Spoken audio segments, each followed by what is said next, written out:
கடந்து விட்டது. நான் ஒன்றும் பேச முடியாது.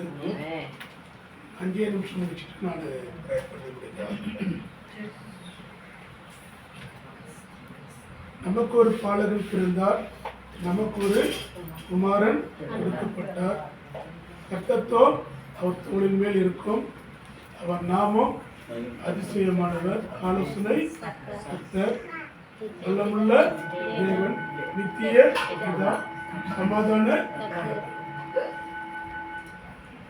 கிறிஸ்துவுக்குள் பிரியமானவர்களே.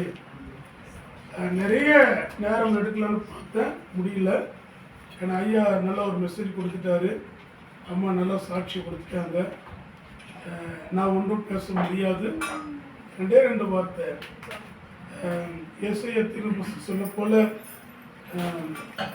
அருமையான கர்த்தருடைய வார்த்தைகளை பார்க்கும்போது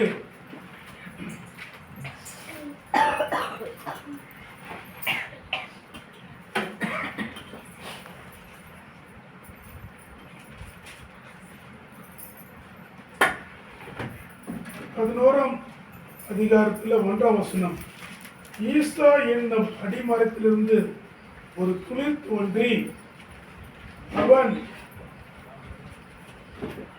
அவன் வேர்களிலிருந்து ஒரு கிளை எழும்பி செழிக்கும்.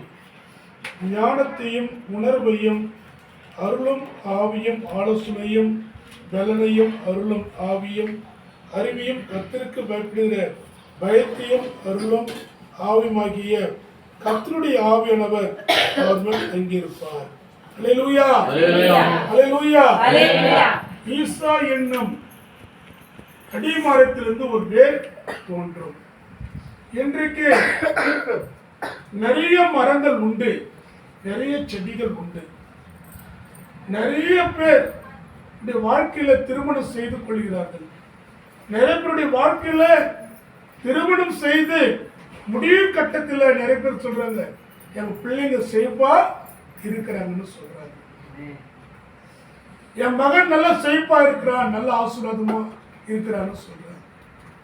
ஆனா எங்க வார்த்தை என்னன்னா, ஈசா என்னும் அடிமரம் என்று சொல்லும் போது தாவீதுடைய வம்சத்தை ஒப்பிட்டு காட்டுகிறது. ஈசாவினுடைய தாவீதுடைய அப்பா பேரு தான் ஈசா. யாருடைய பேரு? தாவீதுடைய அப்பா பேரு தான் ஈசா. இந்த தாவீதுடைய வம்சத்தில் தான் இயேசு கிறிஸ்து பிறக்கணும். தாவீதுடைய வம்சத்தில் இயேசு கிறிஸ்து பிறக்கணும்னா அவர் எப்படி இருப்பார் என்று சொல்லி இங்க வார்த்தை சொல்லப்பட்டிருக்கிறது. ஞானமும் இருக்குமா, நல்ல அறிவு இருக்குமா, நல்ல ஆலோசனை கொடுக்கிற தகப்பனாவும் இருப்பார். அவர் மேல் இருக்கும் என்று சொல்லப்பட்டிருக்கிறது. அதனால இயேசு கிறிஸ்து தான் அந்த கிளை என்பது ஒரு வேர் காணப்படுகிறார். இயேசு கிறிஸ்து தான் அவர் நல்ல வேராய் இருக்கிறார்.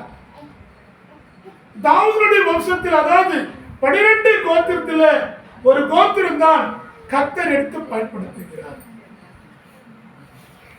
அப்படி பயன்படுத்துகின்ற நேரத்தில் தான் ஆண்டவராகிய இயேசு கிறிஸ்து கன்னி மரியுடைய வயிற்றில பிறக்கிறார். அவருடைய புருஷன் பேரு என்ன பேரு? யோசப். யோசப் ஒரு ஆசாரியன், லேவின் கோத்திரத்தில் சேர்ந்தவன், கடவுளுக்கு பயந்தவன், தச்ச வேலை செய்கிறவன். கன்னி மரியாள் என்பது, மரியாள் ரொம்ப பரிசுத்தமான ஒரு மகள். ஏனென்றால் அந்த நாட்டில் சொல்லப்பட்ட வார்த்தை, தாவீதுடைய வம்சத்தில் தான் ராஜா பிறக்கப் போகிறார். அந்த ராஜா யாருடைய வயிற்றில் பிறக்க போறாரு?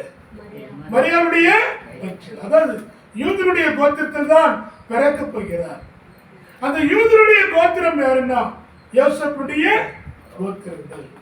அல்லேலூயா, அல்லேலூயா, அல்லேலூயா. அதான் யூதனுடைய ராஜா. உலகத்தில் எத்தனோ ராஜாக்கள் வந்தார்கள், எத்தனோ பேர்கள் இழந்து போனார்கள். ஆனா ஒரே ராஜா எழுப்பினாரு, அந்த ராஜா தான் ஆண்டவராகிய ஏன்னா வேதத்துல இது குறித்து இந்த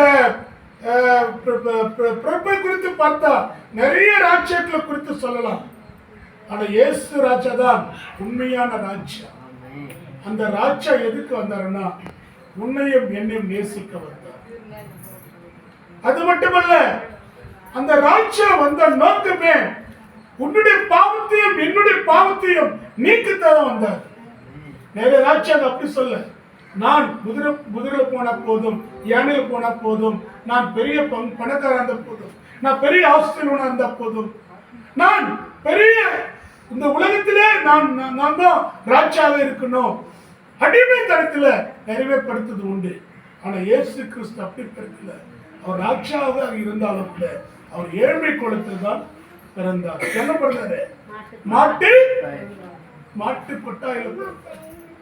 ஒரு ஒரு ஒரு சத்திரத்தில் பிறந்தார். அதான் இடம் இல்ல, எங்கமே இல்ல, மாட்டு கொட்டாதான் இருக்கிறது. அவர் பிறந்த உடனே அங்க எப்படி இருக்குமா? அங்க எப்படி இருக்குது? சாணிங்க, நாத்தம், கொடுமையான இருக்குது. என்ன செய்யுதுன்னு தெரியல. அந்த இடத்துல இயேசு கிறிஸ்து அந்த இடத்தை தேர்ந்தெடுத்து கொண்டார். அல்லேலூயா, அல்லேலூயா. ஒதுக்கப்பட்ட இடம், தள்ளப்பட்ட இடம். இன்னைக்கு நம்ம எல்லாம் தள்ளப்பட்டவங்க தான். நம்ம தான் இயேசு கிறிஸ்து வந்திருக்கிறார்.